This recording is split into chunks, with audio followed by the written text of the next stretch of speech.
Today I'm going to be talking about brutalist architecture. Brutalism is one of the most polarizing styles of architecture. A lot of people really do not like it. You know what? You're not required to like anything in this world. But maybe those who oppose brutalism can at least gain an understanding as to why it came about in the first place.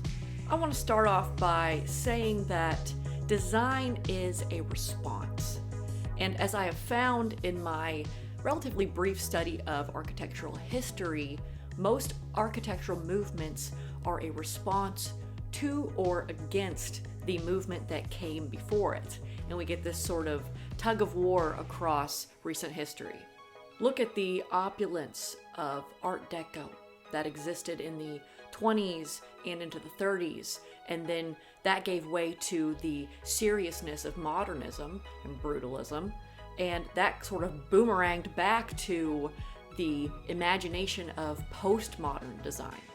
And very often this flip-flopping is tied to economic booms and busts, and I think that we should look at brutalism through this lens, more specifically the lens of economy and war. The relationship between architecture and war is so fascinating.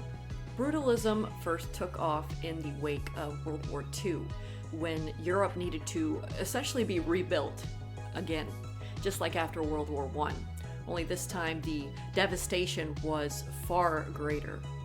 The difference between World War I and World War II architectural reconstruction is summed up fantastically by historian B.M. Boyle, and I'm going to read their quote here. After World War I, architects seemed to approach the task of rebuilding in Europe with revolutionary idealism and an optimistic trust in mechanical technology. International modernism seemed to represent not only all that was modern, but all that was valuable in a devalued and degraded world. That was after World War I.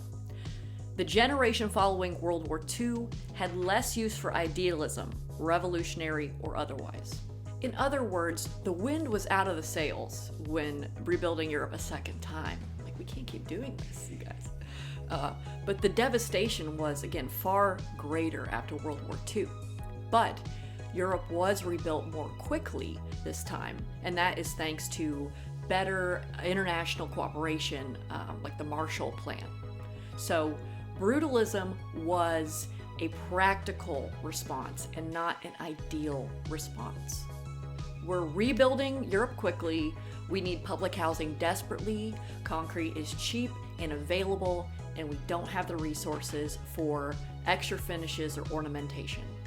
I have read that the term brutalism comes from the French béton brut, which means raw concrete, and the earliest brutalist architects used this term. I think that it is so important for people to understand the driving force behind what many consider to be a very depressing style of architecture. Now, brutalism did not take off in the US until the 60s and 70s, and that is for a variety of reasons. First is just influence and popularity. The style spread through the efforts of brutalist pioneers like Marcel Breuer and Le Corbusier. But another driving force, let's think, what's happening during these years, the 60s and 70s, what's happening? The baby boomers are going to college. And so for this huge generation now entering academia and the workforce, including an influx of women now pursuing higher education and employment, schools needed more buildings. Municipalities needed more buildings. And now brutalism was not only trendy, but economical as well to fulfill this need.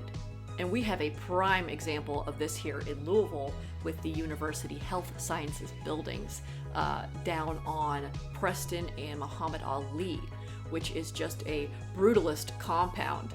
And I'll spend more time talking about that in part 2. Brutalism, through its material certainly, but also its austere nature, suggests permanence and stability.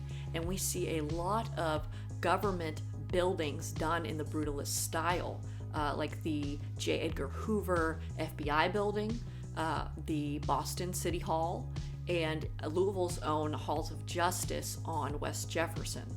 I think that there is a power and a command that is meant to emanate from a Brutalist building, but I don't know if that power still lands.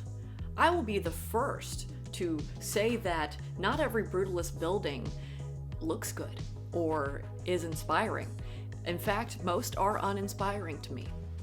On the flip side, are you really going to tell me that the Louisville Main Library branch isn't a very chic looking building? Some Brutalist structures do have cool layouts. Some do have tasteful details. It's okay to have some Brutalist buildings. If nothing else, they add to the architectural diversity of the city, which is one of the many, many things that I love about Louisville. I would genuinely like to know your take on Brutalism.